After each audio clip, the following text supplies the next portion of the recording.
Hello everybody, this is Yoko's Anime Reactions, and I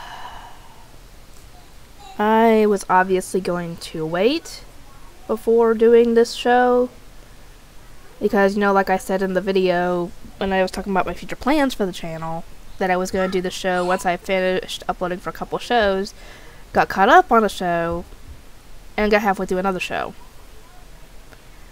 Obviously, me wanting to do this show got the better of me, essentially. So, you can probably guess by the title. This is going to be my review for Kamigami no Asobi. I think that's how you pronounce it. I'm probably butchering that last part. Episode 1. Yes, this is a sub. I would have done it in dub, but there was no dub, and it's been 6 years since that show came out, so it's more than likely not going to be getting a dub anytime soon. And even if it was going to be getting a dub, I don't want to wait. And, for you new guys who showed up last night, I don't know if you guys showed up from Dion's channel, but, here's a few differences between the two of us. I treat my subscribers well. I don't get mad if they just want to watch the content. I don't get mad if people just want reactions, because that's what my channel is based on. What else? Was there any other differences? Oh, I don't really care about the subscribers or the views, because I know, or rather, I don't care about the comments and the likes, because yeah, that's really needed when it comes to engagement for people, for YouTube to suggest your content, but it's not gonna bug me about it. I just like getting views. It's nice. It's nice that people want to click on your videos. I don't care which ones, because like I said, it doesn't bother me if people just are here for only reactions, because that's what my channel is primarily based on. I do gameplay ones as well, and yes, those don't perform very well, but that doesn't bother me, because eventually people want to watch that stuff. It just takes time. Anyway, if any of you guys want to comment on the show or want to suggest a show for me, feel free to do so. I'll put it on the list. Because I have a small list at the moment of stuff I'll eventually pick up.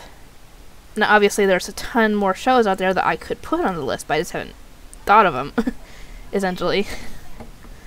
But this show essentially features around Japanese, Norse, and Greek gods. And that's the Greek gods are the main, and the fact that it's a reverse harem is the main reason why I wanted to pick this show, no matter if it's subbed or not.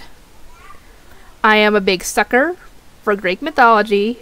I don't know much about Norse or Japanese. I don't know anything about Japanese mythology, to be completely honest with you. I do know that Loki is one of the Norse gods that's brought to that Forbidden Academy that they were told about, but I wonder why they didn't put Thor in there. Why they didn't put Thor and Loki? Because Thor and Loki are, more widely known. I have no idea who Balder is. And the other two Japanese gods, I had no clue. I couldn't remember their names off the top of my head.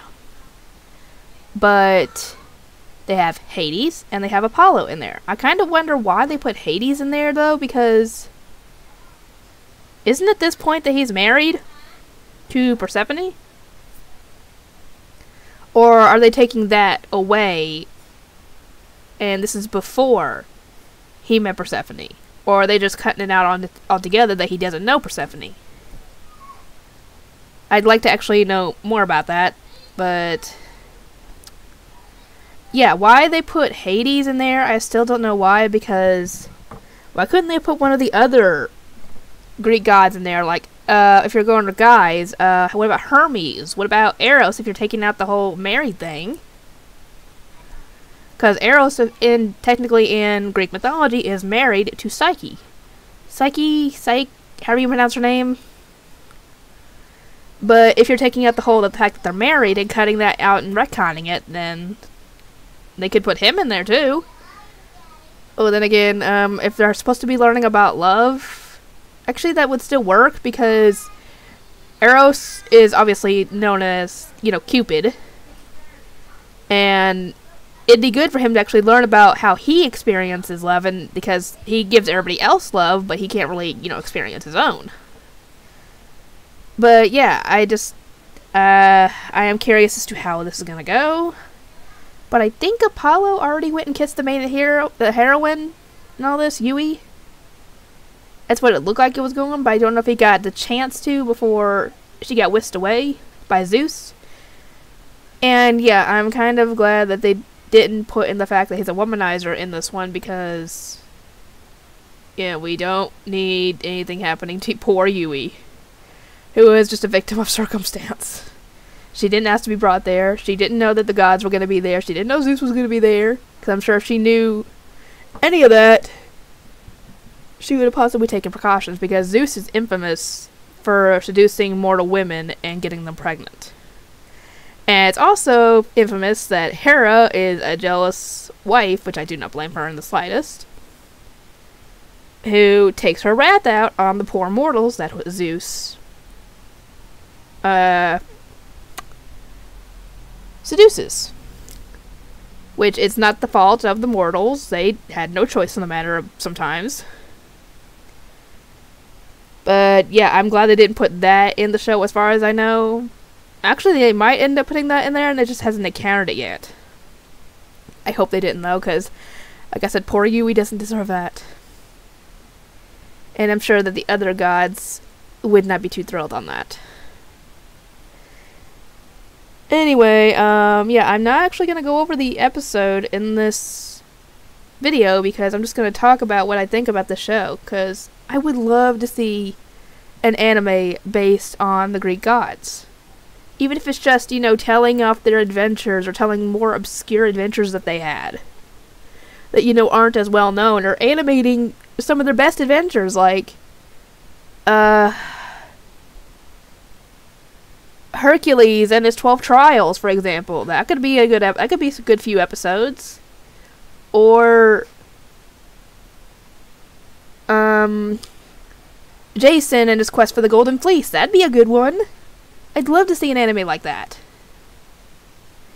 Then again, they probably aren't going to do something like that because not everybody is interested in the Greek gods, and they probably wouldn't, you know, get a lot of views. But yeah, that would be amazing if they did something like that. I wish they would. Anyway, but yeah, enough geeking out about the Greek gods, because I actually, like I said, I love reading about the Greek gods. And yeah, I don't know how this is gonna go. If she'll end up falling in love with any of the gods, or if any of them will fall in love with her because they're supposed to be learning about love. I don't know. But apparently in the beginning of the episode they were fighting something. I don't know what they were fighting. But yeah, it didn't look good. But they were all fighting it, Hades included, so I don't know. We'll find out how the show goes. And this is going to be one of the few subs that I pick up. If there are any more, I do not know. But I figured I'd go on ahead and talk about this. But yeah, essentially this video is just me talking about the show in general and what I think about the idea of it. Which, like I said, I like the idea of it. Taking out the fact that they're all guys, taking out that fact entirely, I just love learning about mythology. Anyway, I hope you guys enjoyed the show. For those of you who don't watch subs, I apologize, but there was no dub for this. I even looked it up on Kiss Anime and there was no dub. There was only the sub, and I wish they would dub it so badly, but I don't know if they have any plans to anytime soon, or if it's already in the works. But I just didn't want to wait. I was just excited about the show. Anyway, I'll get this edited and all that, and I will see you all next time.